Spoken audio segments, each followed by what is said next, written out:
If you will now, I unmuted everybody. If you will remute yourself, please.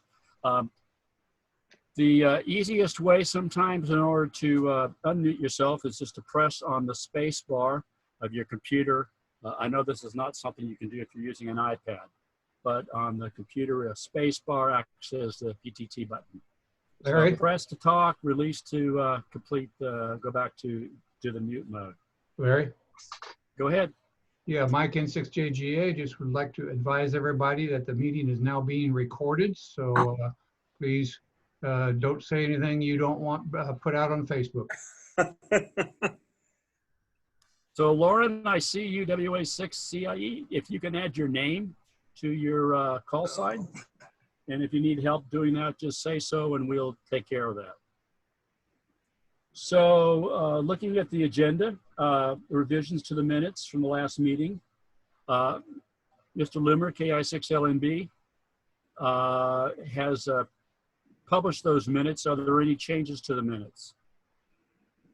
They're also in the carrier. And probably stashed away in somebody's whatever. So, Larry, you there? KIN6LNB? Yes. So, hearing that there's been no changes or revisions to the last meeting minutes, we will accept them as approved. Thank you. Thank you. So for the officers' reports, the president's report would be that I am now back in California from much cooler Oregon. Been here for a couple of weeks. In the background here, you'll see what's part of my ham shack. Not a virtual image. I wouldn't show that as a virtual image. It's the real McCoy. And it's a little warm in this room. So that is the only report that I have. I will turn now to Ed for your report from the Vice President. Oh, thanks, Larry. Yeah, you're a little frozen there. Yeah, sorry. In that case, it's like 90 whatever. Anyway, I just wanted to mention briefly, only because of what's happening the last few weeks, and in this country and so on. It's Juneteenth tonight, so and that's really an acknowledgement of the end of slavery in this country. So I just wanted to mention that, and that's all I have. Back to you, Larry. Thank you, Ed. Moving on to Mr. Loomer, Secretary. Is there any report that from the Secretary? No report. Thank you. And Kathy, looking to your report from the MDARC Treasurer. All right. For the month of May, in the MDARC checking account, we had income of $3,742.15. Expenses was $1,293.05 for a net gain of $2,449.10. So our balance between the checking and the savings account is $60,769.65. We have the equipment self-insurance fund is $57,046.68. The Pacificon balance is $15,093.09.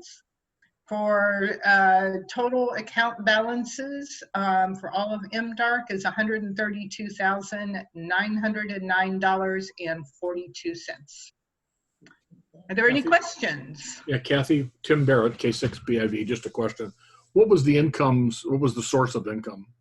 The source of that income was mostly memberships, a little bit of the class income. I had not received any of the membership income from Jim Siemens for 2 or 3 months. So that represents past renewals, primarily a few new members. But anyway, yeah, if you look back a few months, you'll see that the income was very low. Okay, thank you. For that reason. Thank you. Other questions? Thank you, Okay. Kathy. Hearing none, we will move on to the standing committee reports. The first one is not necessarily a technical committee report, but just to let people know that the 2-meter repeater is closed at night because of some past abuse that was being done on that channel or on that frequency. So for the time being, it has been turned off at night. Digital media, Mike, can you get a report, please, N6JGA. Yes, just a very quick reminder to those of you who should know by now. We have some new guidelines for using Groups.io that have been published to the website and to the webpage of Groups.io itself. It is in the About Us section under Communicating with You. So please run through those if you haven't already. Haven't had an occasion to really need to invoke them yet because everybody's been playing nice in the sandbox and we want to keep it that way. So that's all I had. Just if you have any questions, I'd be happy to get back to you anytime. That's all I had. Thanks, Larry. Yeah, thank you, Mike. So if anybody does have any questions for Mike, you could actually email him directly if you needed to. That'd be perfectly fine. For education and training, we do want to say that we held our first GOTA class that was chaired, if you will, by Mike, M6, W6MEW, and Larry, KI6LNB. We had a 2-session class, a Friday, Saturday class. The first class, Friday, which was conducted as a Zoom meeting, we had 19 participants at that session. And then the second class, which was held at the North Concord BART station parking lot, we had 10 participants in that session. So that's pretty much our first class, if you will, since we've had to sequester here and shelter in place. So I'm glad we at least got something out. I think it was a good experience for us too. Point of order. Yes. How about some director's reports? I didn't, you know what? Let me just see here. I do not do director's reports except at the board meeting. Thank you. Just look at the agenda. There's nothing there for directors. I see that, but I'm questioning why that wasn't there, and now I know. Thank you. Yeah, you're welcome. And if you think we should have it there, we can always discuss it for a future agenda. Although the directors had replied back to me that they did not have a report, our directors at large. So moving down into emergency communications. Ron, do I see you there? No, this is Kathy. No, he's not here at present. He had to go run an errand. He might join the meeting later, but he has no report. Okay. I like lots of pepperoni on mine when he comes back, okay? If that were the case, that would be great, but that's not. He went to feed the cats. Okay, all right, very good. Okay, but we'll assume there was no report as well. That is, he explicitly said there's no report. Okay, very good, thank you. Yeah. So Julie, did I see you online there for a Pacificon report? This is Mike N6JGA. She sent me a note. She got stuck in a meeting and wasn't sure she'd going to be able to make it here tonight. Asked me to step in and speak for her. Just to make an announcement that we have been having a lot of discussions about Pacificon this year. We are working on it and getting more information, and hopefully we will have an announcement out within the next few days or a week or so. That's all we have. Thank you, Mike. Roger, membership, please. Yeah, good evening. Just an update on where we are right now. We're at a total of 384 members, and that includes 25 new members. That compares to last year, 2019, of 21 new members. We are about 60 to 70 members shorter this year than we were last year. And the board's taking a little bit of action on that, but nevertheless, we don't expect to see any real change in the membership levels until the renewal period begins down October, November. So again, we're up at 384, which is pretty commendable. And Kathy mentioned how that revenue had flowed in. So we don't see much more of that until the end of the year. Any questions? Any questions for Roger? Hearing none, we will move on down to Field Day. Larry, KI6LNB.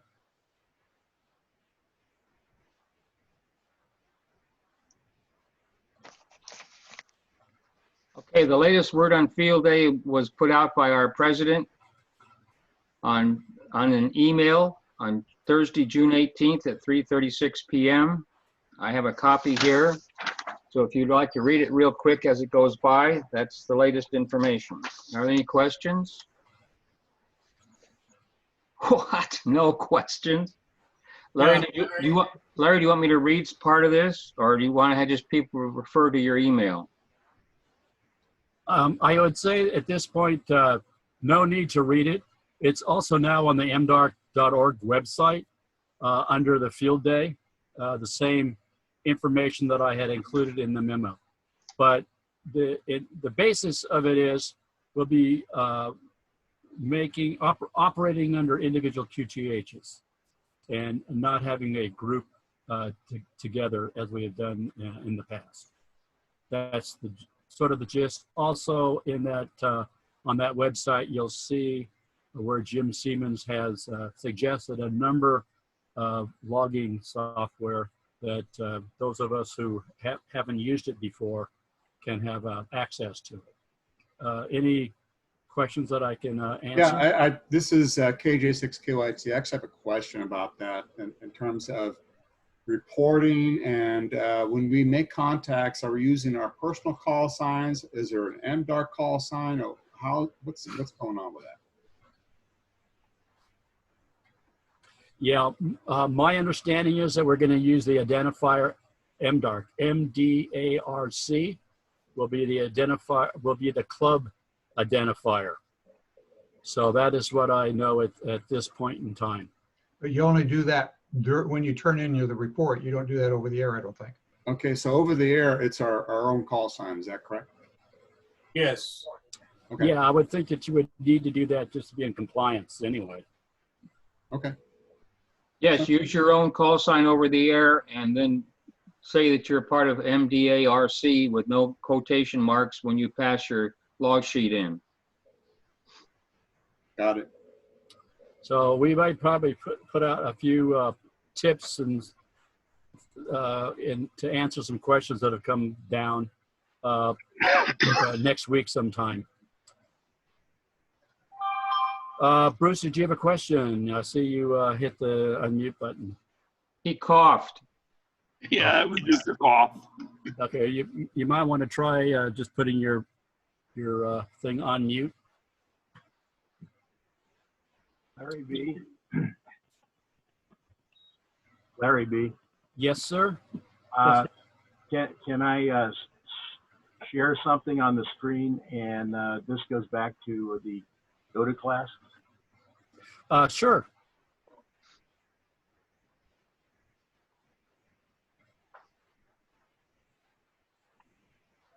Mike, you're muted again. Sorry about that. We had a special guest at the Friday night GOTA class, and we just want to recognize his participation. Thank you very much. There you go, Klaus. Very nice. Well, thank you. Is that a joke? Klaus has been on the air for a long time. Well, Klaus had asked us, he wanted to audit the GOTA class. And I think we're going to be sending him an invoice for 3 times the general, admission fee. But so he successfully audited the class, and we wanted to recognize that. All right. Well, I am deeply touched. And we'll be sending this in the email. So look for it. It'll be marked important. Okay. We're going to let you deal with the framing of it. Klaus, I'm glad you have passion for the radio. Yeah, thank you. Very good. Thank you, Mike. So that, I think that takes care of what I have on the agenda. I don't have any unfinished business showing on the agenda. And I will listen if there's any new business that needs to come before this group. So now would be the opportunity to indicate any new business that you might have.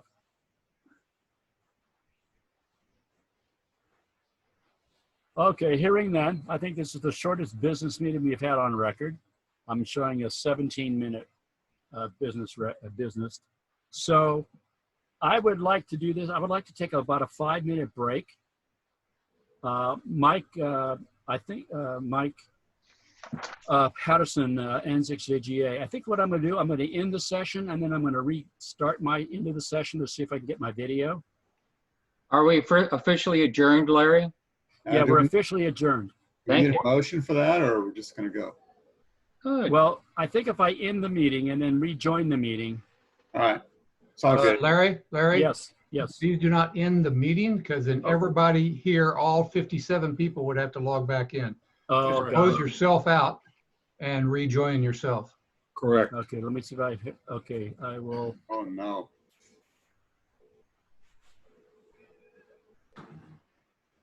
Don't mess it up, Larry. No, I'm just trying to look and see what I've got here. I'm looking how I can. Actually, Larry, your video looks pretty good now. You look fine. You're just kind of frozen. If you want to just stay that way. Yeah, but I don't see anybody else's video. Oh, okay. Nobody. Okay, I'm going to pause the recording for a few minutes until we get started again. All right. Well, Okay. give me a thumbs up so I can do this. Yeah, we're recording now, so please proceed. Okay.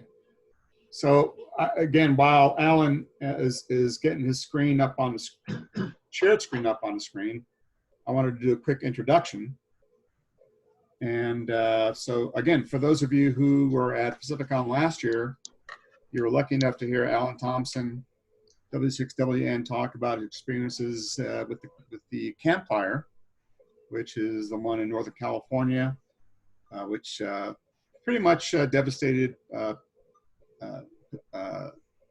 Paradise, California. And so this is going to be a kind of a continuation of that, just sort of revisiting what happened up there, but taking it one step further on solutions for the locals to be able to communicate and really to save their lives. And it's not all about ham radio. It's about something, obviously beyond that, with which is the radio for the rest of us. So that's sort of my intro. And Alan, if you're ready, I'm going to hand it off to you. Oh, okay. Hang on a second here. Let me bring up the screen share.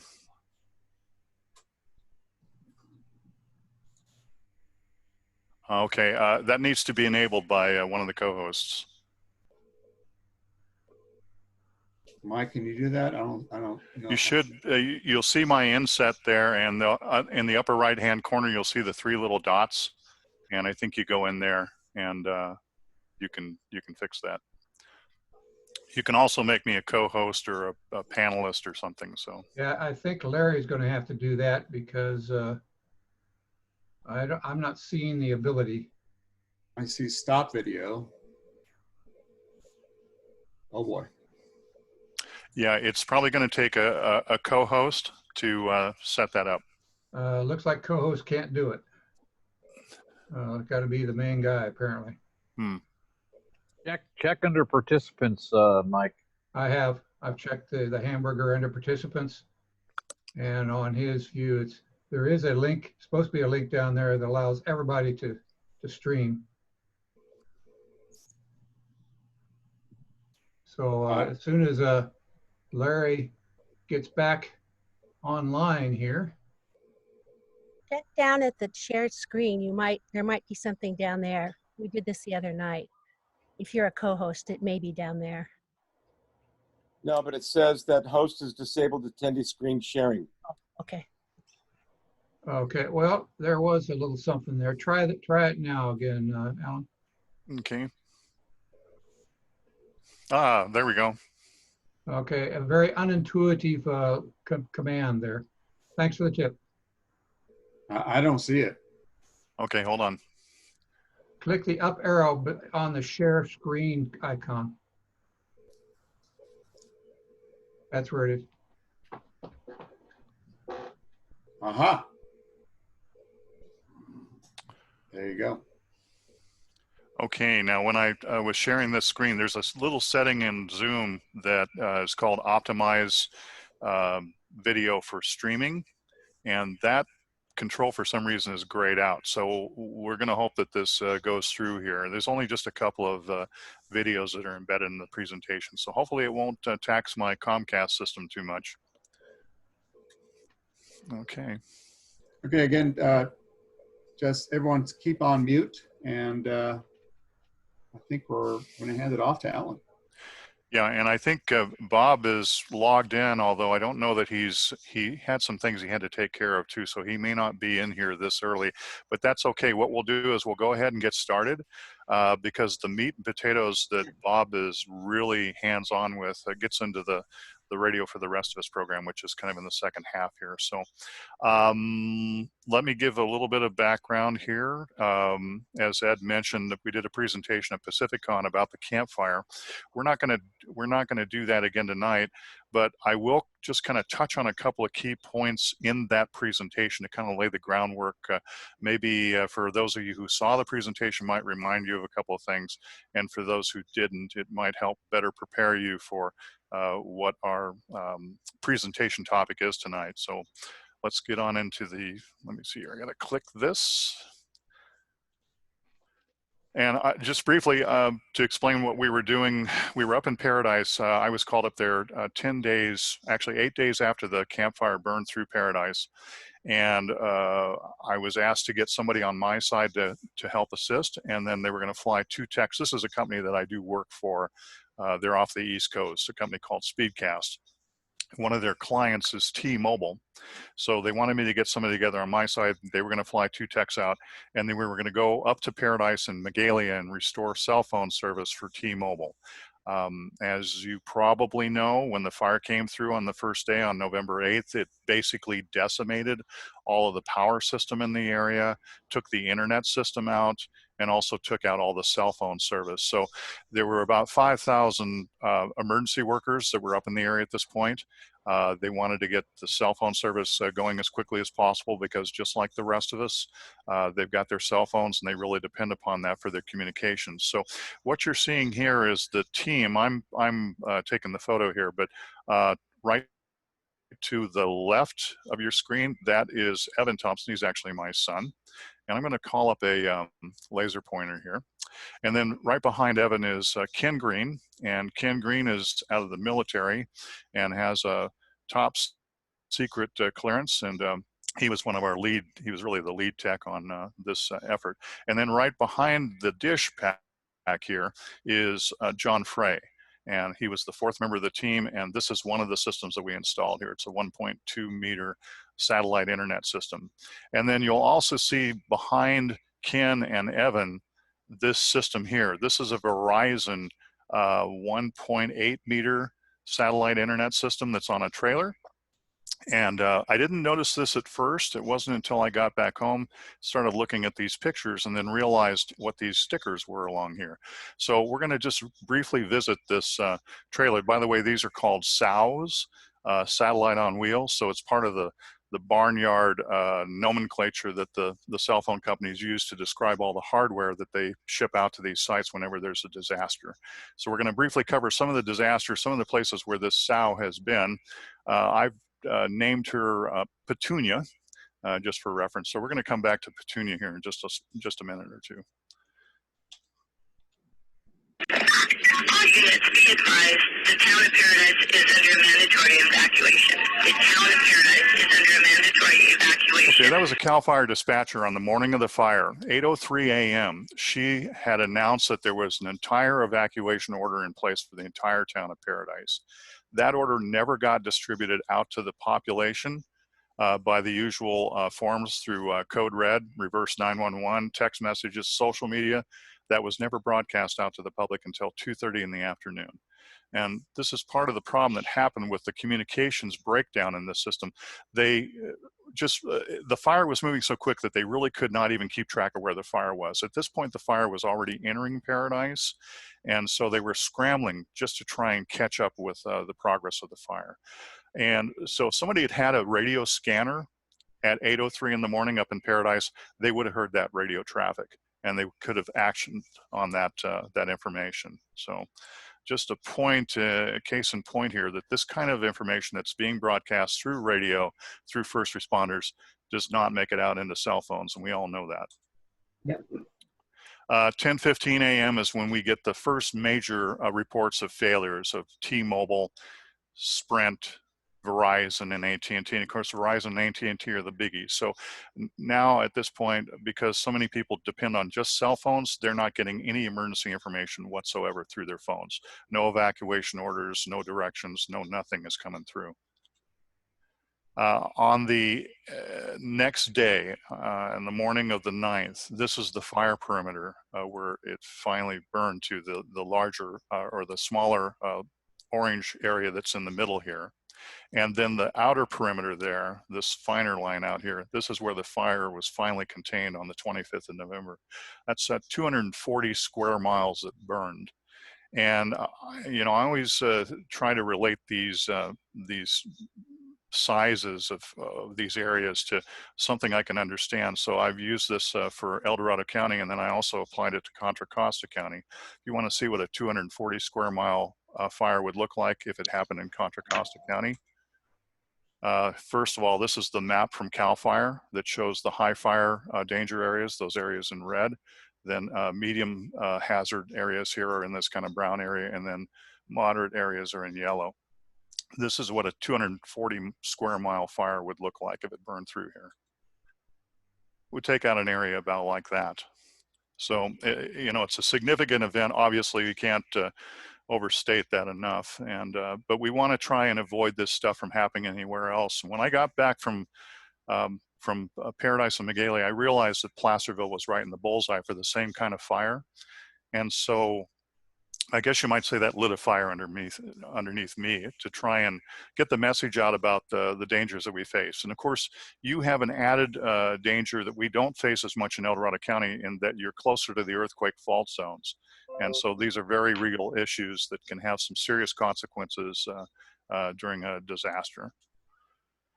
Okay, and I call this why telecom fails, some of the reasons why it goes down, and why telecom fails could be abbreviated as WTF, why telecom fails. You need a few basic things for telecom to work, and I didn't realize that internet was one of them. I just thought that you had some power out there and that was all they needed, and they had to have backup power. The problem is on these fast-moving disasters with fires and with storms, the backup power, in this case up in Paradise, was taken out at several of these sites almost immediately. After they lost primary power, the fire burned right up to these sites and then took out the secondary backups. And you can see right up here, here's a battery cabinet where the fire burned through this fence and set these batteries on fire and blew those doors right off that cabinet. So this site lost its primary power as well as its secondary power. Okay, back to Petunia. These little stickers that are along the bumper here, each one of these, excuse me, is a disaster where Petunia has been shipped across the country. She's based in Texas, and you can see the license plate down here, but she's been all over the place. In 1996, looks like her maiden voyage was for Hurricane Fran. She was pre-positioned in Florida in 1996 to be prepared for a disaster there. Fran actually ended up going out east over the Atlantic there and didn't hit Florida directly, but that was Petunia's maiden voyage. Let's come around and look at some of these other stickers here. Hurricane Katrina in Louisiana in 2005 on the back bumper. 1,000 cell phone towers were disabled. 70% of the cell phone towers in the area were taken out. No cell phone communications in this area at this point. Moving around the corner, number 22, Superstorm Sandy in 2012. 25% of all the cell, internet, and TV service was disabled across 10 states. these people are standing outside of a store here getting some kind of a Wi-Fi signal, I think, and trying to make phone calls through it. number 26, Hurricane Harvey, 2017. 364 cell phone towers disabled, 95% service outage in many counties. No cell phone service here. And then number 29, Hurricane Michael, 2018. You can see this map here where the storm came through, and each one of these is a county crossing here into Georgia and Florida, and it gives you the percentages of the cell phone outages as high as 61 to 100% in some of these counties here.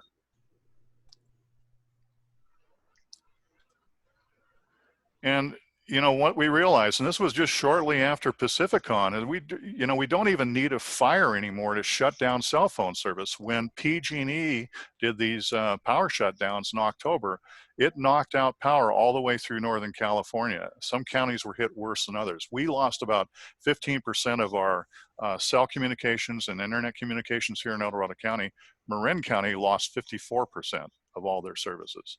So this is a desperate situation that we're starting to notice more and more as we've got climate change, and now we've got these PG&E power shutdowns, and the cell phone providers are not, they're just not up to the task. In a lot of cases, we saw cell phone towers that only had maybe 30 minutes of backup power, and that was it. So once they lose primary power, they're under no regulation or obligations to provide any amount of backup power. Most of them do. But when it's precarious like this, when they only have a limited number of minutes to keep that tower up, it's not going to be adequate for these major disasters. And you might recall PG&E had issued a map showing their select areas of California marked in red here where they were planning to shut down the power. Some of you know it felt a lot worse than that. The Pleasanton Police Department cheerfully produced their own map, and it looks like this. So a little bit of a difference there. That's kind of how it felt. Damn. Yes. Somebody had a comment? Okay. And by the way, we're going to have a Q&A session at the end, so go ahead and hold your questions until then. And I don't know if the Q&A button is enabled where you can text in your comments at the bottom of the screen or not. But hold the questions and we'll get to them. I think we can credit Danville PD for that map. Oh, is that right? Danville PD. Okay. We'll have to get their copyright there in the corner. Okay. And, you know, we're starting to see more severe weather. This is in 2015 in El Dorado Hills up in our neighborhood where there was an F1 tornado that touched down. So we're starting to see these kinds of extremes like we're not really used to here. This is the kind of stuff that in the Midwest that they deal with. This is the kind of stuff that takes out cell phone towers in, you know, Oklahoma and Texas and the Panhandle and on the East Coast during severe storms. But not so much here, but now we're seeing them. Oroville Dam spillway failure, 2017, another example of where the cell phone communications could not keep up with what was going on.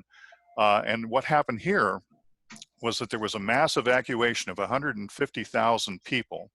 And so everybody is on the phone trying to call their loved ones to tell them that they're okay. Their loved ones are trying to call them, or they're trying to get a hold of 911 to find out if there was an evacuation and which direction to go in. And that disabled the phone systems. The cell phone systems are only really able to handle maybe about a 10 to 15% margin above their normal load. And that's done for economic reasons. They can't build a cell phone tower that's going to handle 300% of average traffic. It's just too expensive for them to do that. And you'll notice here at the bottom of the spillway, these are some people that are down here expecting the damage. And you can see how small they are compared to the size of that spillway. Really puts it in perspective. I didn't know it was that big. And now we come up to 2020 and the New York City pandemic. Again, the 911 system in New York City is being swamped every day with calls coming in. And they are also experiencing mass call events where the phone system cannot handle all the traffic and it's starting to bat away calls. Then now we get into some other things. This is just from Monday. where the cell phone service was disrupted across the country for T-Mobile, Verizon, AT&T, Comcast, several other companies were affected by this. At first, they thought it was a denial of service attack, but they figured out that it was not. But the potential exists for a denial of service attack to take out cell phone towers because they have to have internet for their backbone. That's how they're moving all these calls through, is through the internet. I'm sorry, all circuits are busy. Please try your call again later. Okay, and that's the kind of message that you're all familiar with. That means that the service is swamped and it can't handle any more calls. Okay, so if we all depend on cell phones and we can't get these messages during a disaster or emergency, who's going to save us? You know, and let's listen to a little bit of audio here from a couple of people who had some great things to say about it. The first person is James Gore, who's the District 4 Supervisor of Sonoma County, and he had this to say about relying upon emergency services. It's a very sobering message to relay to your community that is in your time of most need, you might be alone. And I was recently with a dear friend, a chief of a fire department up in North County, who said that at a town hall. He said, unfortunately, when you need me most, I probably won't be able to get to you. Let's just think about that. Let's let that set in for a second. When you need me most, I probably won't be able to get to you. What do people do when there's a disaster? They call 911, either to get information or to call for help or to call for resources to come save them. This was actually expressed even better by a video that came out earlier this year by Chris Smith, who is a Paradise resident who lost his home during the fire. He's produced a two-part documentary, and this is just going to be a snippet of the first part of this documentary, but he makes this point in spades in terms of Paradise and the number of emergency workers that are available compared to the number of people that need help.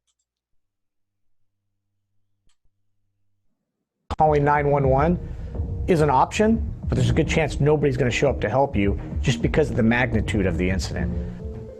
It's this. Let's say a disaster hits the Paradise Ridge.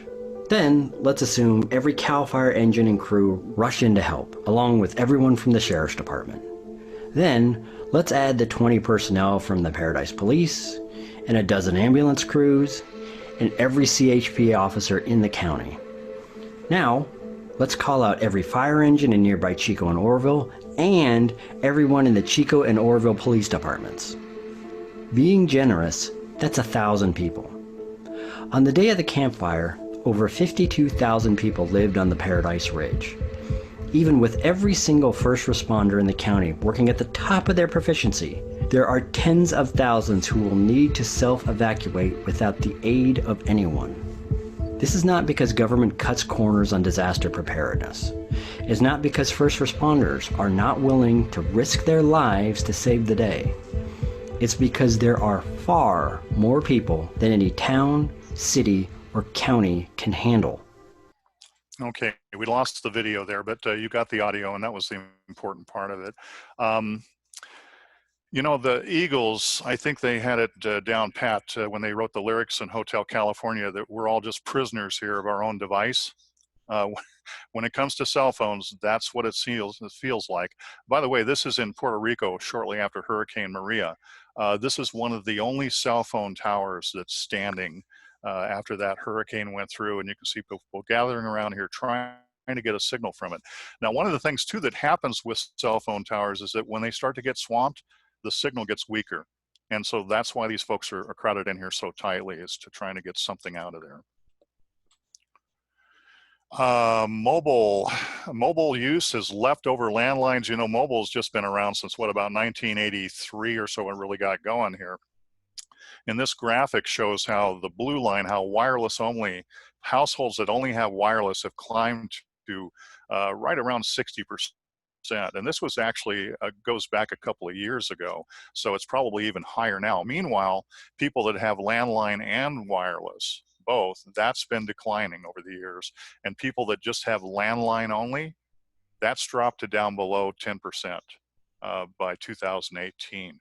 So, and this is another trend that's going on here. Even the people who have landline service have a common misconception that, by having landline, they're always going to have a guaranteed phone connection. That's no longer true, because PG&E and those local phone companies that are operating these systems have now moved everything to internet connectivity. So they send the internet out to a node that's in the neighborhoods, and then from the neighborhoods, they'll complete the last mile in copper to the customer's house. But those nodes are not powered. So when they lose power, they don't have any backup power on those nodes. And so the landline phones are now failing as well as cell phones.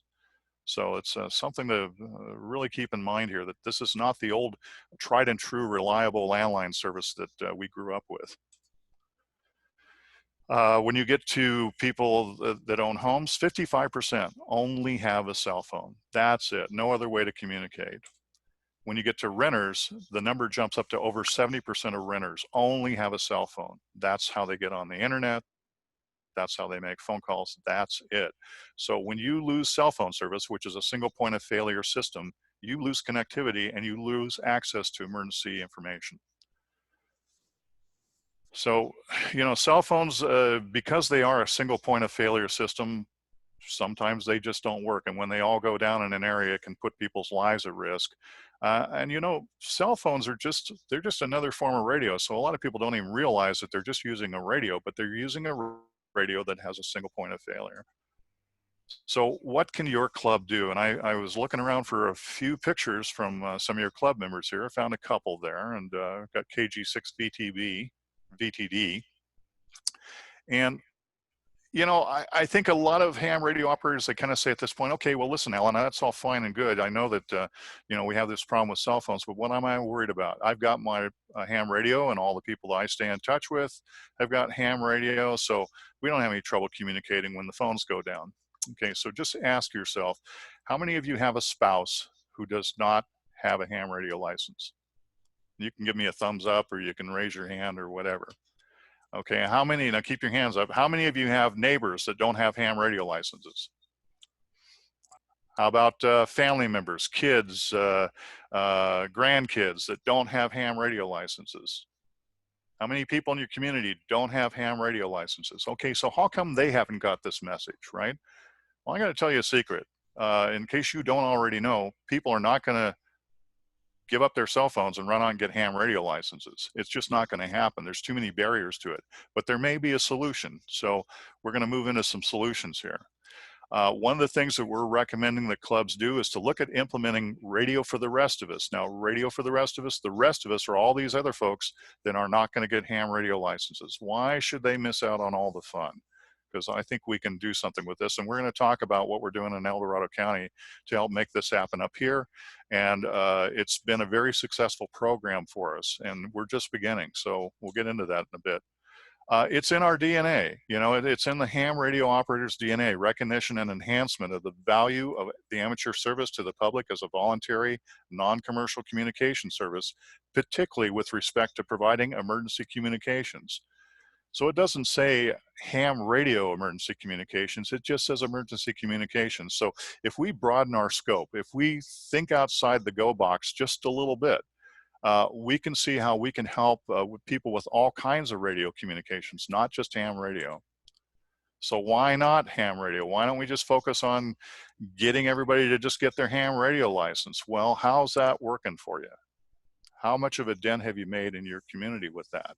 And you know people that are not going to go for a ham radio license. So let's compare ham radio to some other services they might be interested in. Well, now we'll look back at cell phones here. So cell phones, 1983 up through 2020. So what do we got there? About 37 years of history, kind of an evolution there going on in the lower half of that screen there as we get into these smartphones. All right, ham radio has been around a lot longer than that, right? 125 years.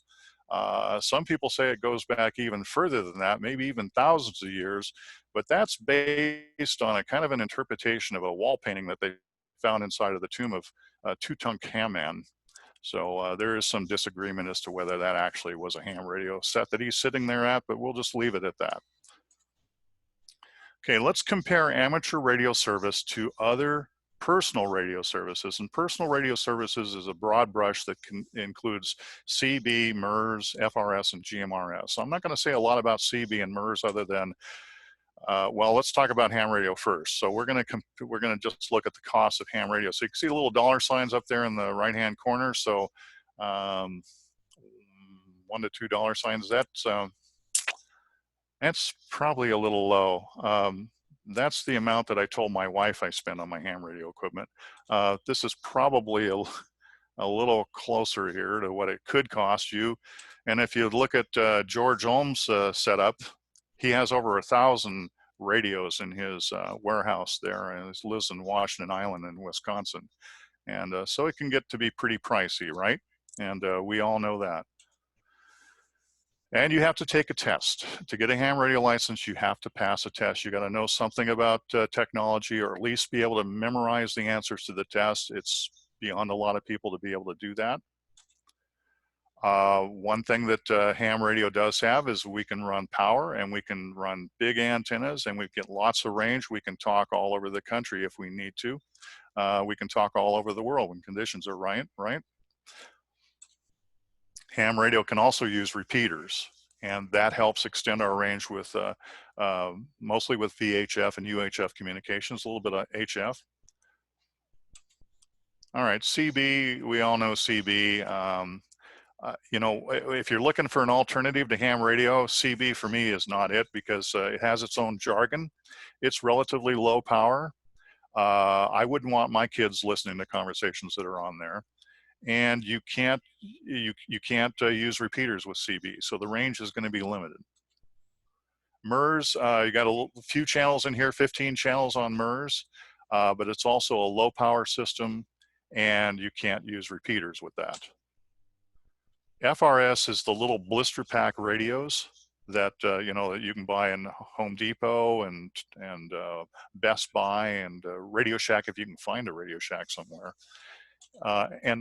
Let's talk about GMRS, because GMRS is the one that we really like. This is the system that we're implementing here in El Dorado County, and this is used by a lot of CERT groups.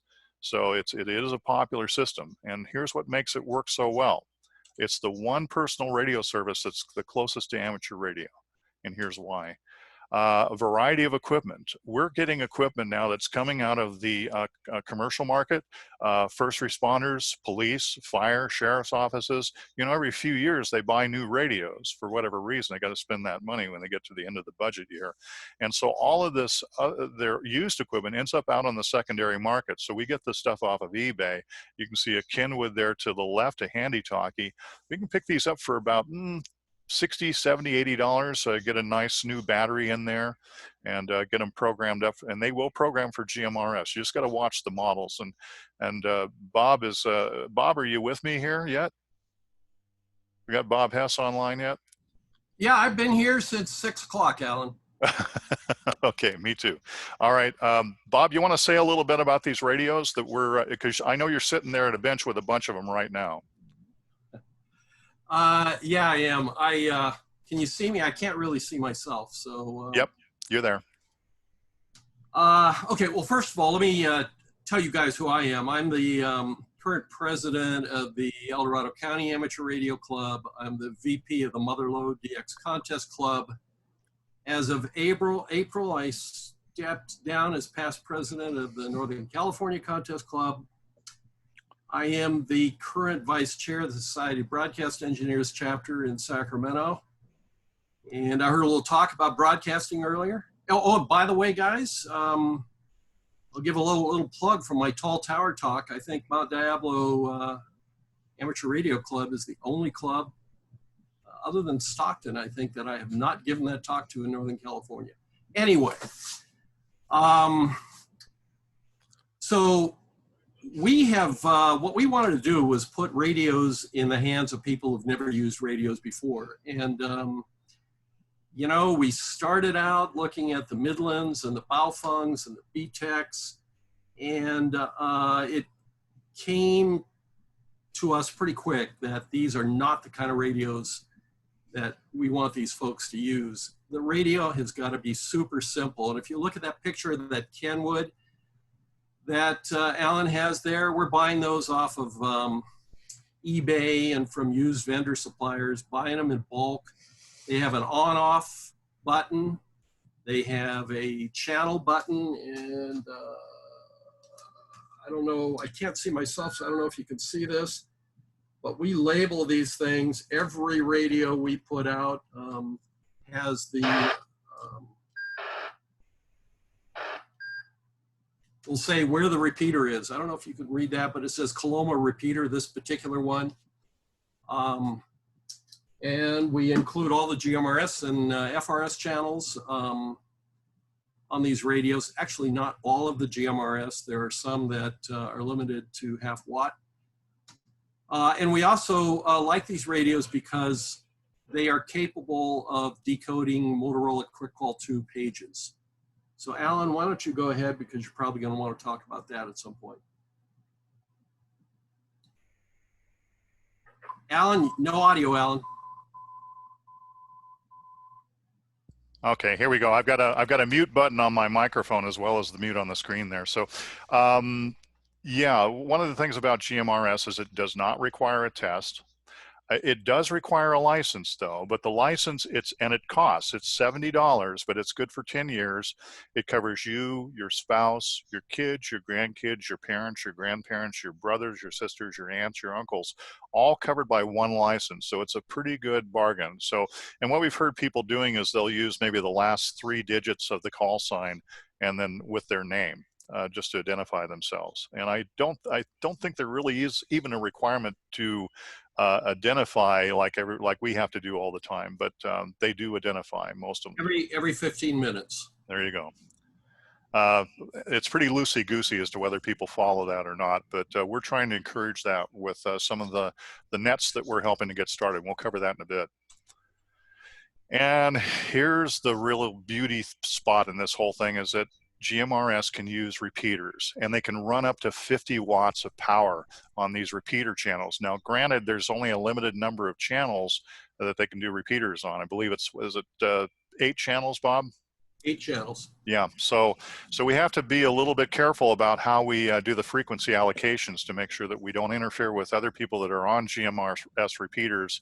And the Sacramento Valley has got a few of them in there, and so does Placer County. So there is no central coordinating body like we have with 2-meter repeaters, with ham radio repeaters, where you've got repeater book and so on, and people do their best to stay out of everybody's way. It's more like, as Bob says, it's more like the Wild West with GMRS. But this is the beauty shot here, is to have repeaters available. And this is where we get into these programs that we call Neighborhood Radio Watch. And the idea is that we get neighbors using radios, and this has started with the Fire Safe Councils. Now, I believe you've got some Fire Safe Councils in your areas up in the foothills and some of the areas, fire-prone areas around in Contra Costa County. But this is big here in El Dorado County. And when we started approaching the Fire Safe Councils about this idea of having neighborhood radio installed in their communities, they leapt at it. They jumped at it. We couldn't believe how eager they were to get some kind of form of communication in there, because they had went through these experiences with cell phones going down. In a lot of these communities, there is no cell phone service. In some of these communities, when the power went off, when PG&E shut the power off, they also lost their cell phone service. So if there had been a fire during those PSPS shutdowns, people would not have gotten any warning about those fires. And so people are scared, and the response has just been terrific. So we're going to go a little bit into here. This is a kind of a diagram of how we see this, kind of a layer cake goes on here. So we've got neighbors. Let's say we just got some kids with FRS radios. Maybe their parents or something. They use them for backpacking or whatever. That's fine. Those who work inside of a neighborhood to help keep neighbors safe. We actually have one of our ham radio club members he lives in a neighborhood up in Pollock Pines where there's very spotty service up there for cell phone.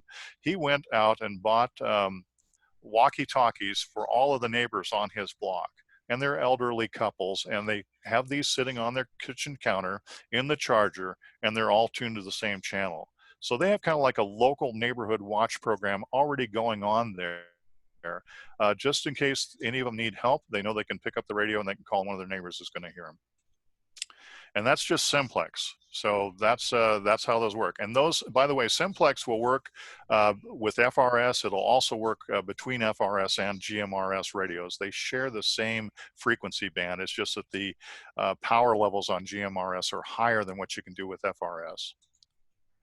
So maybe you even have people in your neighborhood that don't have any radios at all. So you probably know a few older couples that live nearby, and those are the kind of people you just kind of mentally want to tuck under your wing and have them in mind in case there is a disaster in your neighborhood, that you can help them out. And I think we've all got people like that we know.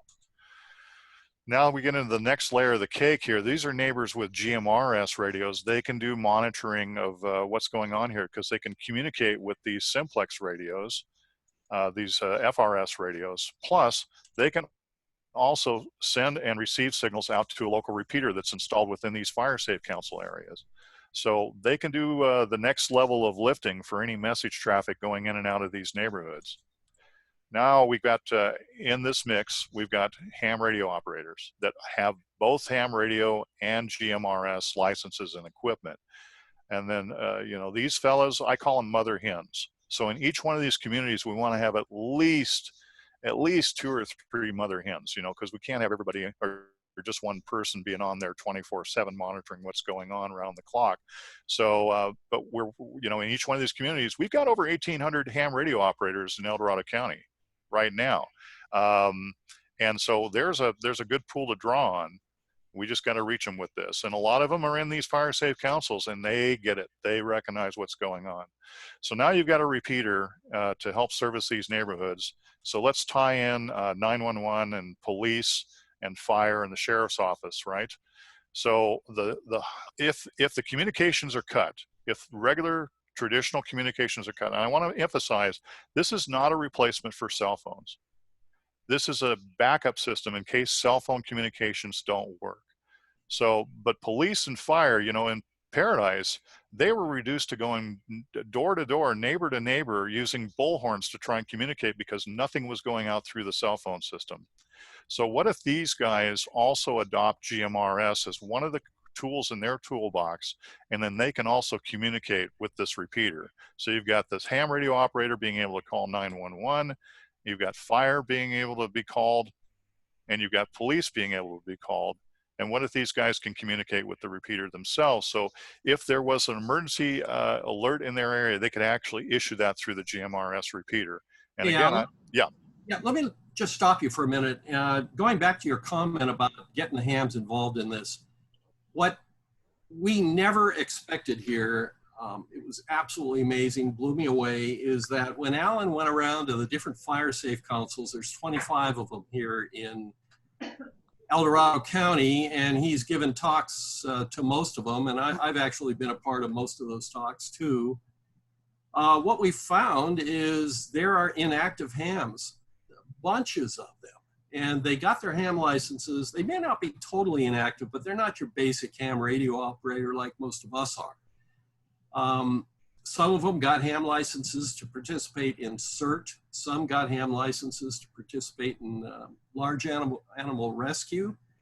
Some, a lot of them got licenses. They're four-wheelers. They go off in the Rubicon, and there's basically 2 wide area repeaters here in El Dorado County. One of them covers the Rubicon area very well. So these folks, as it turns out, have sat in on these fire safe council meetings. And so what's happened, they didn't even know the El Dorado County Amateur Radio Club existed. And our membership has exploded in the past year. So I just wanted to throw that in, Alan. Yeah, it's been a real boon to us. It's been unexpected in that regard. When I was going around doing these presentations, I never anticipated that we would see this kind of growth, that it would come back onto the club.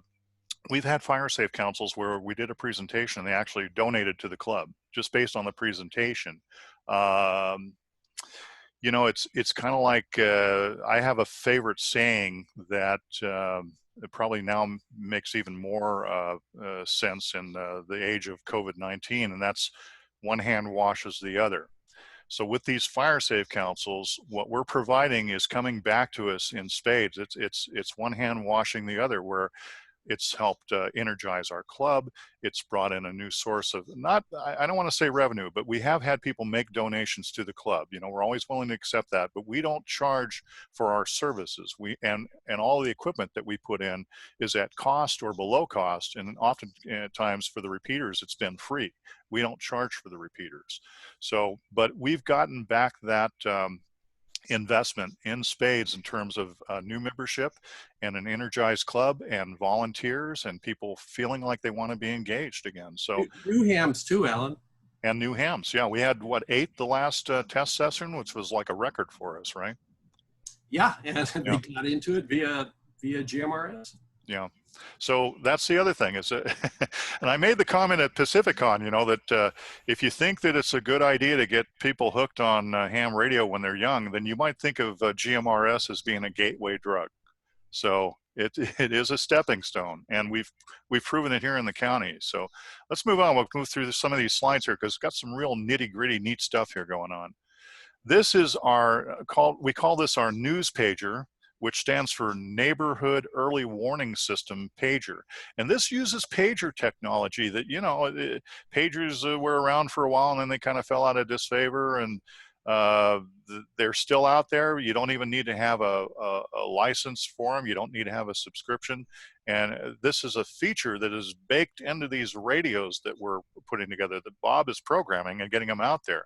We can actually send a pager tone through the radio on demand, on command, and it will light up that person's radio. Even if they've got the volume turned down, it will set off a tone on their nightstand that will wake them up and tell them that there is something that they need to be aware of.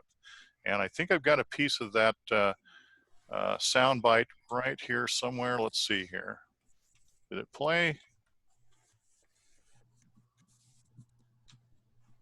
There it is.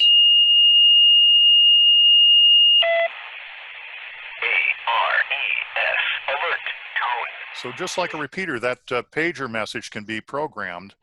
And so what we're envisioning and what we're working with right now with the Sheriff's Office in El Dorado County is that they will have the ability to set that pager off to get people's attention. And by the way, another thing here with this whole program is that we are not going to be initiating evacuation orders. That is outside of our responsibility. That's going to be reserved for the first responders, just like it is now, police and fire. That's their bailiwick. So we want to be clear about that because there has been some confusion. People thought, oh, okay, well, this is going to become our local evacuation warning system. It's not that. So anyway, that's kind of how that whole thing stacks up, how we see it in these communities. Right now in Coloma Lotus, the Fire Safe Council that Bob is a member of, they've got about 35 radios out there, Bob? Yeah, I'm actually a director now. Yeah, there you go. You want to talk about the Coloma Lotus program and how that's going? Yeah, we actually built our second repeater for Coloma Lotus, where I live. And we currently have, like Alan said, 35 radios out there, all GMRS licensed. We have a weekly net. We use kind of a modified script from our El Dorado County Amateur Radio Club net. We rotate net controls every week, actually every 3 weeks. And we're doing this and I have never been a net control, and I don't intend to be one. I want these people to learn how to use their radios. We're doing the same thing with another Fire Safe Council right now, just beginning to get them into nets. Alan mentioned paging. We are working, and I actually, based on some recent information, Alan, I think this is actually going to happen, where El Dorado County will be using our infrastructure once it's built out as another means, along with Code Red, telephone calls, the guy going down the street with a megaphone, which is kind of hard to do in some of our backwoods areas, would use our infrastructure as another way of notifying for evacuation. Every radio we're telling these people to buy has the capability of decoding Motorola two-tone quick call 2 paging. And in addition, we are beginning, as a matter of fact, I don't even know if Alan knows this. We'll be testing it next week, Alan. Tony and I are working on this using a MERS channel, which is high band, for high band pagers. The little dinky cheap pagers. We bought a whole bulk of them off of eBay for $10 a piece, and we're going to hand those out. We have already this summer had one paging alert in Coloma Lotus. We set it off. I set it off. It let our residents know there was a fire in the area. The fire was actually very close to a Fire Safe Council member's house. One of the other people that got the page contacted that member. She went over to her house. Worked out very well. So back to you, Alan. Yeah, it's just been amazing. I mean, they're already using this. They saw the possibility with this. You know, there's been a lot of people that are saying, well, why don't we bring back audible sirens? You know, that's to kind of wake people up and let them know that there's a problem. Trouble with sirens in a mountainous area is that they just don't carry very far. You're lucky if you get a mile or two. Also, they're really expensive. I'm sorry, what? You'd never get them approved. You'd never get them approved either. Something that makes a loud noise like that, you can bet people don't want that in their backyard and they're going to fight it every step of the way. This is something different. This is for the people who get it, that understand this problem and want this technology in place. And the police and sheriff and the first responders, they get it too. This has gotten the attention of by the way, of the County Board of Supervisors. So we make sure that we keep them copied on everything that we're doing. When we're doing a presentation, we've invited them to them. They have sat in on the presentation, so they know what's going on. So this has been another thing that's been really, really good for the club, really beneficial, because it's really raised our profile in this community as being a viable, valuable service to help keep people safer, and that's what this is all about. So let me add one more to that. We're going to leverage this great PR that we have right now, and in the next few months, hopefully when they actually start meeting in the flesh again, we are going to propose a tower ordinance for ham radio and GMRS for El Dorado County. We're going to get these GMRS Fire Safe Council people to flood the meeting along with hams. And I'm pretty confident that this is going to go through. We've got some really good PR going for us right now. Yeah, this is another thing, is that what happened in this county is they passed an ordinance here a few years ago where they really drastically limited the tower approval process, or expanded the approval process and limited the height of the towers. And Bob didn't realize this until he went to look into getting a tower built, and then found out how restrictive it really was. Third tower, Alan. I'm sorry. Third tower. Third tower. Yeah, your third tower. You never have enough towers. So it's just had some other benefits. I mean, you know, there's always been, there's been a big discussion about the role of ham radio and whether it's obsolete, and you know, whether police and fire even see a value in it anymore. And I know that there was a issue here last year about one repeater owner who got a letter from CAL FIRE saying your services are no longer needed, and that really got stirred up. This is a way of really demonstrating that we are a valuable source of public safety, that we play a valuable role in this whole thing, because we can do things that they can't. So, and this community radio program is a big part of it. All right, so tying it all together. So this is how it works with the Neighborhood Radio Watch program. Some of the things that we're doing to support this program, because we have to have all of these things in place to make this work, and so it doesn't just fizzle out. We come up with a channel band plan where we define what channels people are going to use. So we'll set a channel like 1 for high priority emergency calling, FRS, GMRS radios. Neighborhood use around the neighborhood, 2 to 7. 8 to 14, those are weak channels for both FRS and GMRS. They're only half-watt channels, so you can't get very far there. 15 to 21 is where we're reserving that for FRS and GMRS simplex communications, and then 22 is our GMRS area repeater. So we can have people start out on 22, just like they do with a ham radio repeater, to say, hey, let's take this conversation over to a simplex channel, and then they'll go to one of these other channels in there. So this is part of the process to get these folks familiar with what channel to use. We also do weekly safety nets, and you're going to hear a piece of a weekly safety net. This was actually recorded live without a prompt, but it just demonstrates that these folks are asking these kind of very basic questions about what do I do if there's some kind of emergency in my area. Deborah, do you have any discussion? Hello, this is Deborah. And no, I don't have anything for discussion, more of a question, Patty, that I hope we can discuss, let's say it next week. And that would be, what do we do if either during the week or actually during a radio check-in, if we see something that the group should, we want to share with the group? If I'm looking out my window and by golly, there's a fire I'm seeing, what do I do next? And so that's my question rather than my comment about what's going on. Back to you, Patty. Right. So, that's a good question. There was a fire out our window this week, and I called the fire department, and it was a controlled burn, but I put it on Coloma News. I didn't do anything with the radio. Bob, what do you suggest? Well, I mean, if this were fire season, I'd encourage everybody to keep the radios on. If you don't want to hear any, miscellaneous chit-chat, you can put it on the paging channel, and Karen and I are usually, one of us is here almost all the time, and for now, I can then set off the page, and that would alert everybody that there's some sort of incident they might be interested in, if that works.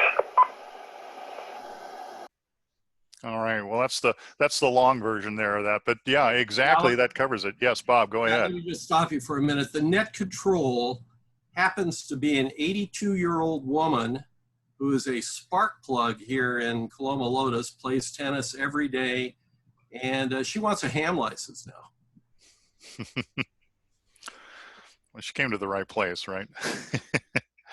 No, it's just been neat. This is a very synergistic program that is, again, it's working in both directions here. So it's been a real boon to these communities and a boon to the club.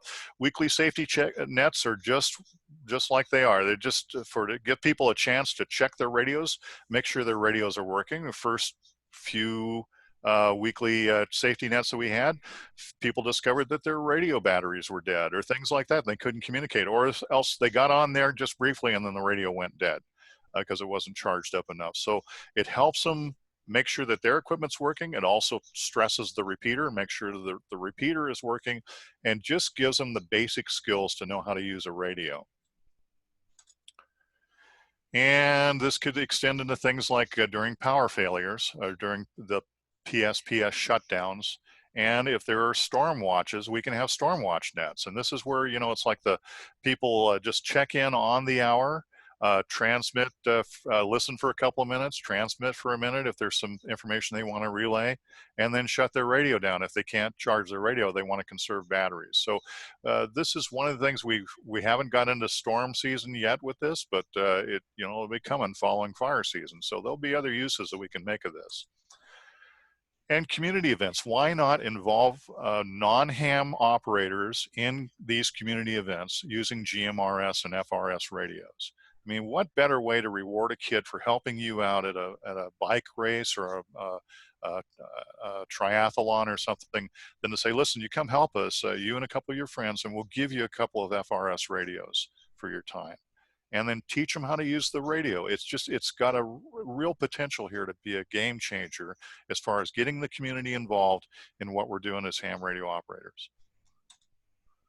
And this is one of repeater installs. You might recognize Bob. He's up on the ladder there. And then he's also the fellow looking at the repeater there in the corner of the garage of this house where they installed this. Now, when we do a repeater install, we're looking for people that have backup power, automatic start generator, things like that, solar, electrical, so that they can be off the grid.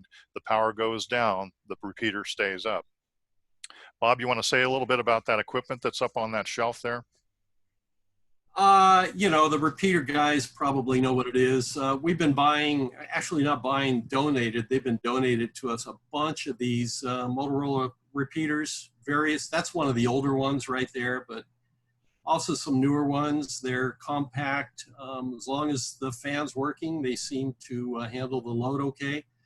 Our plan is, however, and we're working with the El Dorado County Fire Safe Council, which is the hub. The 25 satellite councils report to the county council. The county council is very much into it. And by the way, in the board meeting we had a couple days ago, Alan, we got big kudos for our efforts. And our ultimate plan is we're going to go for grants. And the grants, what they've said is build out the infrastructure. We're going to go for grants to replace this stuff with newer equipment, but more importantly, grant money to get radios in the hands of the people that can't afford them. Right. Yeah. At this point, the club has been, well, Bob has actually spearheaded this, but has been donating radios to some of the folks that just simply can't afford it. There's a woman, you want to tell them about the Cheyenne that's down the trailer?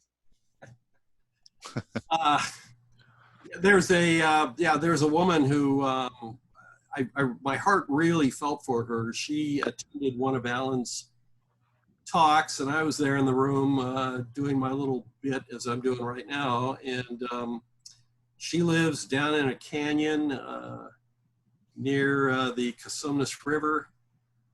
She has no cell service. She has a landline phone that's out more than it's in. And she is just scared to death. So she's also kind of, takes care, cleans houses and whatnot. She doesn't have much job. She lives in kind of a dilapidated mobile home. So we gave her a radio. And she's not the only one. We've given out a few other radios to those who are passionate about this, believe in it, but can't afford it. And that place where she lives too, there's just that one road. She's at the end of the road, basically. There's no place to go other than maybe jump in the river down there. So she is really concerned and really worried. And the repeater there, Bob, what did that run, about $300 to $400 or something for that equipment? It wasn't a lot. Well, you could buy those things $300 to $500 off of eBay. We have had all of our repeaters donated. There you go. Yeah. This is one thing that we do. In fact, you folks, you guys are going out tomorrow, Bob, aren't you, to do this over in Fiddletown? They're going to do propagation mapping to put a repeater into a location. We've got a portable repeater on a trailer, and then we get a team of 4 or 5 people that they drive around. They're each assigned an area where they are going to go up and down these neighborhoods and then do radio checks and see where the signal is strong and where it's weak, and then we may need to move the repeater once or twice until we get optimum coverage in these areas here. And we found some great locations. One repeater, I think, can even hit Mount Diablo if we cranked up the power there. So and we don't want to do that. We're trying to stay out of interfering with anybody else's traffic there. But this is one of the things that the club does, and this is just a voluntary effort. Everybody's assigned a territory, and they go out and work that territory. By the way, tomorrow, Alan, we're helping out our friends with the Amador County Amateur Radio Club in Fiddletown. We're using our mobile repeater, and we're working with a fire safe council in Fiddletown to determine a repeater location.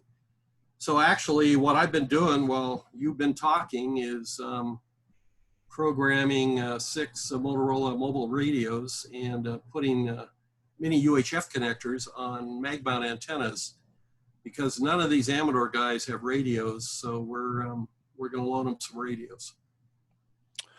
That's another thing too, is that we've just been able to work hand in hand with a couple of neighborhood clubs here, Placer County and Amador County. So they're trying to initiate their own programs, and it's great. It's a synergistic, again, something where we get back a big return on our investment. Programming. That's what Bob is doing. He's programming those radios. So, the reason that these radios are so simple is we don't want people to get off into the weeds with them. So we do the programming for them to make sure that they've got the channels that they need, and really nothing more than that. So that's why we're not using Baofangs or other radios that have lots of buttons on them. Now, some people will buy those, and some people are more technically oriented, but for the most part, community radio program, they're not. Workshops. We've been doing workshops, as Bob mentioned, around the area with fire safe councils. I believe this one was, I want to say Sierra Springs, but I'm not sure. They all start to run together a little bit. But this is how we teach them the basics of the program, and then we work with them on how to use radios, just the basic stuff. Repair services, we haven't really had to do that, but I mean, this is just kind of a ad hoc thing that if somebody needed repairs on an antenna or a radio or whatever, we've got folks that can do that work up to extent, or just replace it. The radios are not that expensive. So in some cases, it's not worth it to try and fix them. You just replace the radio. Web content, we've created this up on our website at edcarc.net. There is a neighborhood radio watch button now in the menu, and so what we've got brochures up there. We've got how-tos on how to get your GMRS license and how to be on a net, how to participate, and those kinds of things. So this is just still work in progress. We're still building these areas out, and we've also got a social media site. El Dorado County Neighborhood Radio Watch, and we're just starting to crank that up. We've got maybe about 10 or 15 members on there, so it's still a work in process. And online support forums. The Groups.io site is a great one for setting up these subgroups. So we've got subgroups set up for each one of the fire safe councils. This one is for the Oak Hill Fire Safe Council, and it's a GMRS users group. So they can get on there, they can ask questions, get basic help. They can even plan meetings and workshops right off of here. Okay, so I think, we already covered what's in it for ham clubs. By the way, that's the meeting in 2019 at Pacificon, and thanks again, everyone in the club, for having me come speak at that meeting. That was, I think, by far the biggest group I've ever spoken before, I've had a lot of feedback from that, a lot of positive feedback from that meeting. So what's in it for ham radio clubs? We've covered that. It is going to be good for your club. If you can get into these radio programs and set some of these up in your area, I think you're going to be surprised at the positive results that your club is going to realize from that. And when I first started thinking about these community radio programs, I thought I must be out of my mind. There is just no way that this is going to happen. So I started looking online, and I found that there are other people that have already been doing this kind of stuff. It's been in process for years. It just maybe hasn't gotten that much attention. But this is Radio Relay International, and you can do a search for them, pop right up there, and they've got what they call Neighborhood Ham Watch. We call it Neighborhood Radio Watch. Very good resources on this site. We did a presentation for these fellas. They invited us here about a month or two back to do a presentation for them on what our community radio program is. If you find yourself trapped during a hurricane without a working cell phone, you can still call for help. An FRS walkie-talkie can be heard by rescuers in the area. At the top of each hour, call on Channel 1 for 2 minutes with any privacy codes turned off. Say your name, location, and emergency. Then listen for 3 minutes. If you don't hear an answer, save your batteries by turning off your walkie-talkie and waiting until the next hour to call again. It's as easy as 1, 2, 3. Every hour, call on Channel 1 for 2 minutes and listen for 3 minutes. For info, visit nationalsos.com. Yeah, so they've created some public service announcements like that are freely available. And, we're probably going to adapt some of that stuff at some point. We'll get to that, kind of more kind of commercial media and popular media, and get the word out about this stuff. These guys are on the East Coast in, let's see, I always forget where they are, Knox County up in Maine. And of course there they deal more with storms and so on, but they have a really good resource site there, and it's ballyhack.com, and they've got a community radio program running there. And this is your neighbors over the hill there in Berkeley. They also have a neighborhood network program going on with tied in with the Berkeley CERT program. So you might want to check that out. You have to do a search for Be Certain, CERTAINN, and it'll pop right up. Or search for Berkeley Cert, and I think you'll find it.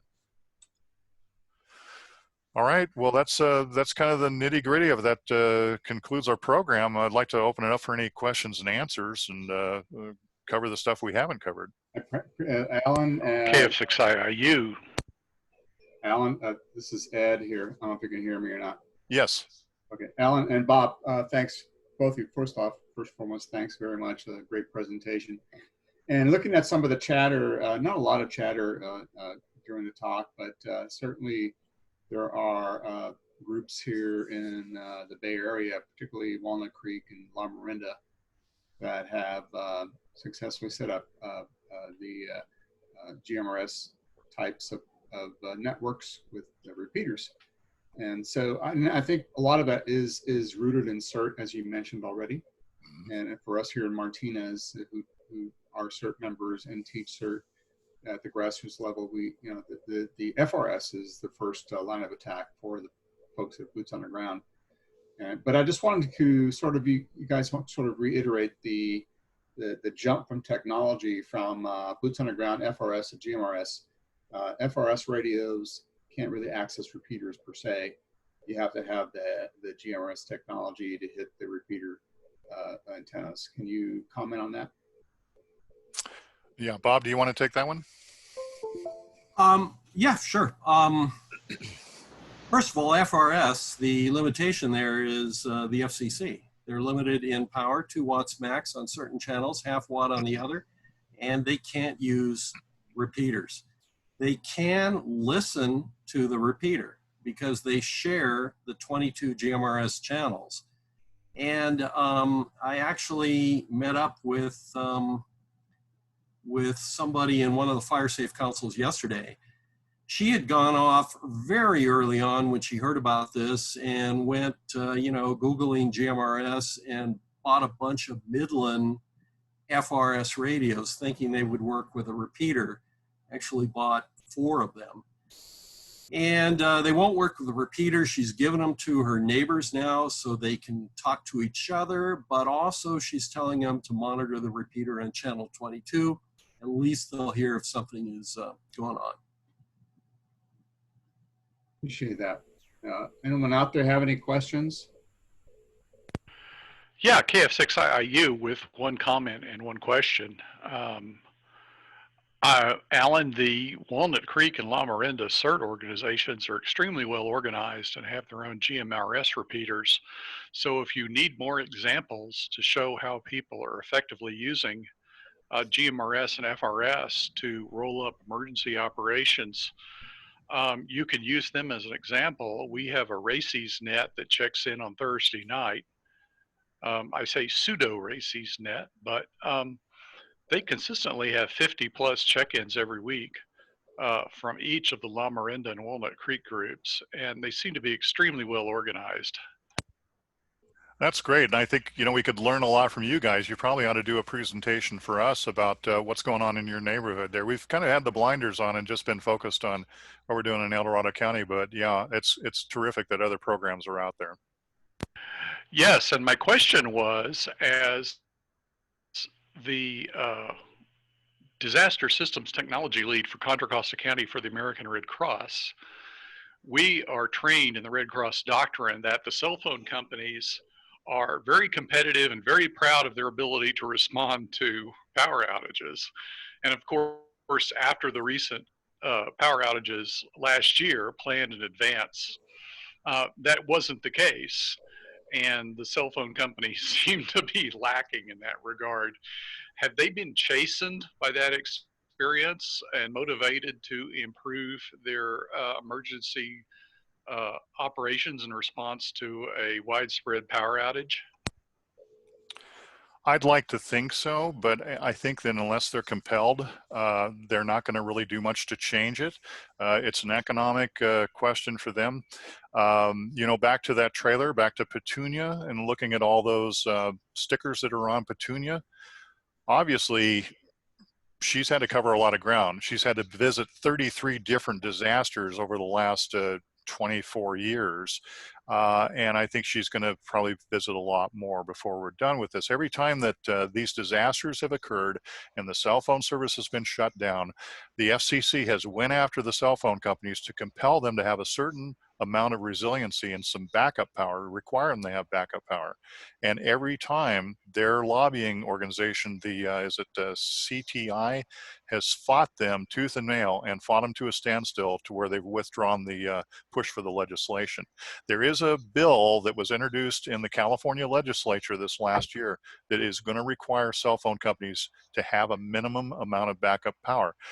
That's only part of the problem, though. If they don't have backup for the internet system, and a lot of them do not, they have one primary internet, and when that gets cut, they lose cell phone service. So I'm concerned about it. You know, Petunia, I know the guys who run that trailer probably feel like, hey, you know, this is great. They put those stickers on there every time they go to a disaster, and it's their way of saying, hey, look how many times we've been able to restore cell phone service. But when I see those stickers, I can't help but think, hey, look how many times your cell phone service has failed and put people's lives at risk. I'm incensed about it. And the more I learn about it, the more angry I get about it. Yeah, it's a huge problem, and we're planning accordingly. Let me just summarize it at that. Yeah. Yeah, don't get me started. Me neither. I have a question I ran into south of Atlanta when I still was there. Is that after some of the terrible hurricanes down that way, that the cell companies did harden them, did put in more batteries, more generators, and when there was some activation out of the Atlanta Ham Clubs and so forth, this was written up in QST, they actually were deferred, because they went down there and they were just doing food service and stuff. So for hurricanes, I guess it was much more predictable than some of the stuff we're into up here, that the hams weren't needed as much as they were before. And speaking of that, this ripple effect across the nation of CAL FIRE throwing people off of repeaters, is that for real? Has that actually happened? I know I made quite a case of it at Georgia Public Broadcasting, to where we let them on the tall towers for free. As a public service, as we did the National Weather Service stations. But how pervasive is this up here? And this is really a black eye for ham radio and emergency services. How are you dealing with that there locally? And is it real? Well, I'm not an expert on this, but I can tell you that I know all the people that were involved in this, and it wasn't that many. This was one letter written by one mid-level flunky at CAL FIRE to one repeater owner saying, you know, we just don't see the value, and we need to monetize the real estate that your installation is in. Nothing new about the monetization thing. That's always existed on the state property and public property, where they will come back to certain organizations, say you need to pay some money to be there. I think I think it got blown out of proportion. It really took on a life of its own and got amplified as things on the internet can do, and went way beyond that. That is the only incident I've heard about. I have not heard about any other incidents, and believe me, I've looked for them. So, Hey, Alan? yes. This is Bob, and hello to Mark. For everybody's benefit, Mark used to come to my office in Boston and peddle antennas and 100 kilowatt transmitters to me, and I think I even bought a few things from Mark. Well, whatever you'd buy. You've got some Jampro up there now, though. Anyway, I did want to say that I'm the trustee for the El Dorado Club. We have a whole network of repeaters, but our main 2-meter repeater and our 8-channel voter is located at a major CAL FIRE vault on Mount Danaher, 4,000 foot elevation. And we have a very good relationship with them. There's no way it's going away. We've kept our equipment very state of the art. I mean, you look at our rack and it's sitting right next to fire dispatch and county sheriff, and you can't even tell it's ham radio stuff. Well, I'll tell you, more than once, I've had friends from back east, as soon as they hear California, it's, well, I hear you're losing all your repeater sites out there. It really did amplify. And I didn't. Nah. No, yes, that's truth. Well, you know, you can make a video on anything, and you can, if you've got a convincing message, you can sell it. As far as I was concerned, that wasn't much more than clickbait. But that's just my opinion. And again, Thank you for clarifying that. I've not heard anything about any other repeater owners receiving any of those kinds of letters. So I think it was an isolated incident. It was somebody who really didn't know better. Probably a 20 or 30 something that has no contact whatsoever with ham radio, and she was given the instructions, hey, go audit all of our sites and see who's in there, you know, so we know what's going on with our property. So, but you know, for years and years and years, these repeater locations have charged for that because they have to pay for the electricity and the maintenance of the site and all these things. So there is a monetary cost to that. But again, I think it just got overblown, out of proportion, and really was a tempest in a teapot. Well, I know it was forbidden by the Broadcast Authority, which was the state of Georgia, because there weren't any hams in upper management in engineering. So I come in as a director of engineering, and I opened it all up. We talked with Georgia Emergency Management, which is GEMA, and they got a federal FEMA grant, and we put in D-Star everywhere. And that was the original stuff with John Davis and the other fellow that did all the D-Star work. And so I came out of there, about half the states covered nicely with D-Star. Robin Kutcher. Alan, comment? Sure. Yeah. There was somebody had posted something in the chat with regards to the $70 fee for the GMRS license. I don't believe I heard you say anything about the what that license covers and who that covers. Can you touch on that a little bit? Yeah, $70, you know, it seems like a lot because we don't pay anything to get our license. We pay $15 to take a test. So it may seem relative to a ham radio license relatively expensive, but the fact is that it covers so many people. One license, 10 years, covers your spouse, yourself, your spouse, your kids, your grandkids, your parents, your grandparents, your brothers, your sisters, your aunts, your uncles. It covers quite a few people with just one fee. So if you monetize it over the number of people that are covered by the license, it's really a pretty good deal. You know, and maybe if you've got some folks that just say, hey, I'm not going to spend $70 for a GMRS license, it's like, hey, sure, no problem. Here's some FRS radios, and you can talk on FRS radios and you don't need a license. And hopefully you're tied in with some folks in your neighborhood that have GMRS radios who do have a license and can do this longer range lifting into these communities. And you can monitor, they can monitor the repeater. I just got to say, funny story.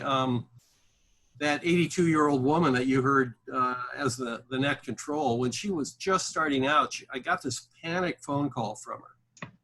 And she said, Bob, I'm doing my license right now, and it just occurred to me, Lonnie and I aren't married. I said, you have to get a separate license?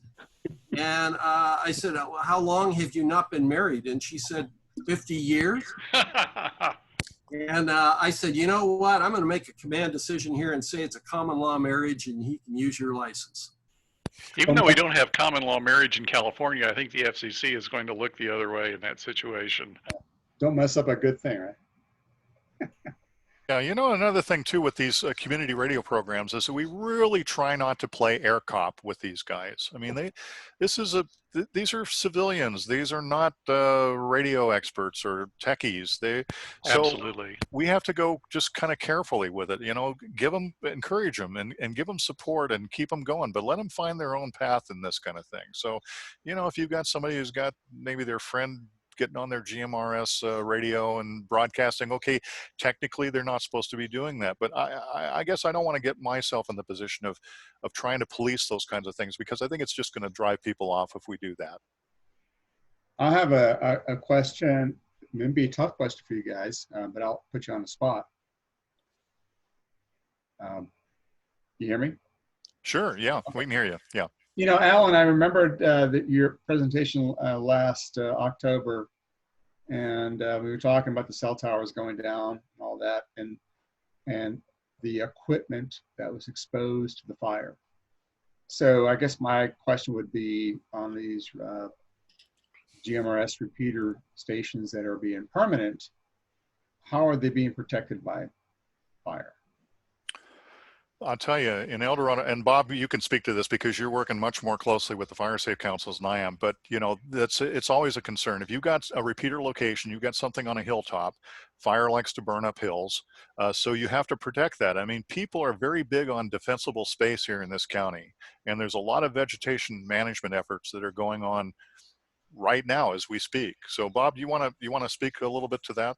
Yeah, you know, a couple days ago, I met with the director of one of the fire safe councils here, and actually set up a whole bunch of radios demonstrating the how the different radios react when they're paged. And the repeater for that fire safe council, it happens to be the Oak Hill Fire Safe Council. The repeater is located at a very strategically located homeowner's house on the top of a ridge. And we located it there, first of all, because it would nicely cover that fire safe council using a directional antenna. And by the way, we're trying to use directional antennas and low power wherever possible because we have to reuse the frequencies. But it is on top of a mountain, and we required that the site we were going to use have an auto start generator. It does. The homeowner doesn't like to run the generator overnight, so we installed a battery backup system on that repeater that the El Dorado County Amateur Radio Club paid for. So it will run that repeater overnight when the generator is not running. And we also looked at the house itself and the grounds as to how it, you know, complies with the defensible space requirements. And it's pretty good, but it could be better. So Alan, what Linda said, the director, is she's getting about 5-6 people from the community to go up there and clear space around the repeater. It's pretty clear now, but they want to make it even better. They want that repeater to keep running. You know, one hand washes another. Good example there. Any other questions?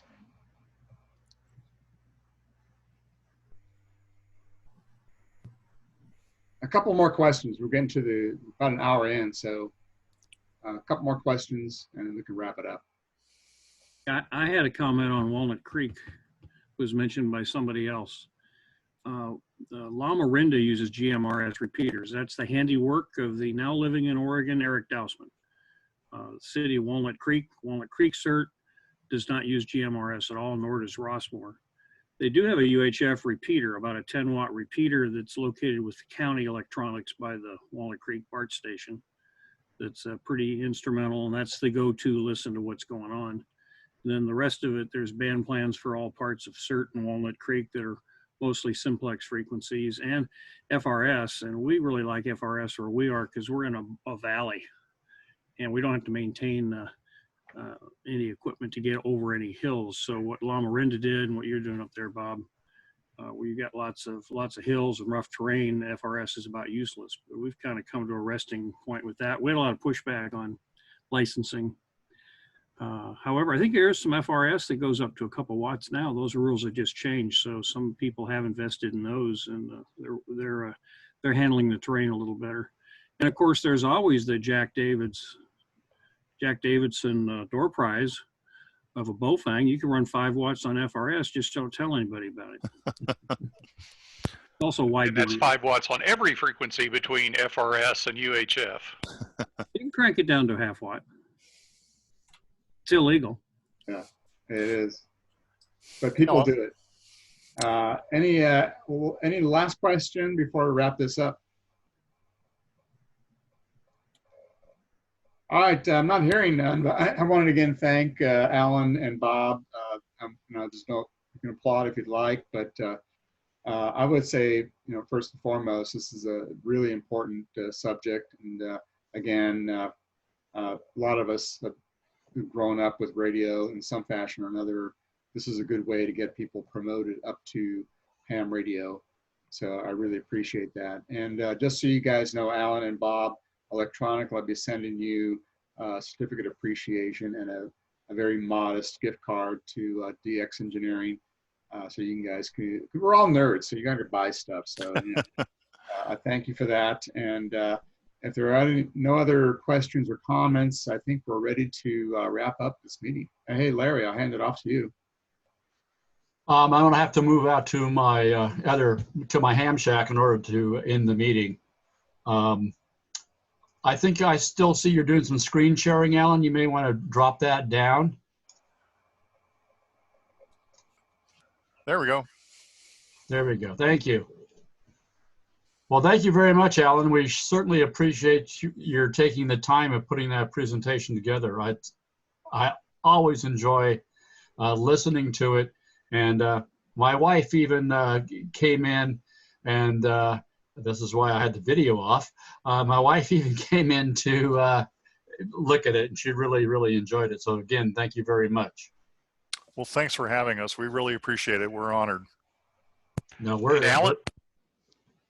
Yeah, it's great to see El Dorado and Contra Costa. Even though we haven't developed a close working relationship, it's great to see us on the same page, you know, as far as emergency communications go. Yeah, Wiley, that microphone very much looks like a magnifying glass at first glance. D104, it was my dad's 1,000-watt CB radio. Very nice. Excellent microphone. Very, I very love nice. that mic. So I'm gonna leave this screen here and move out to my ham shack, and I will end the meeting there. Feel free to chat with one another for a little bit if you wish. So let me leave this meeting here, and then I'll go onto my other login and close the meeting.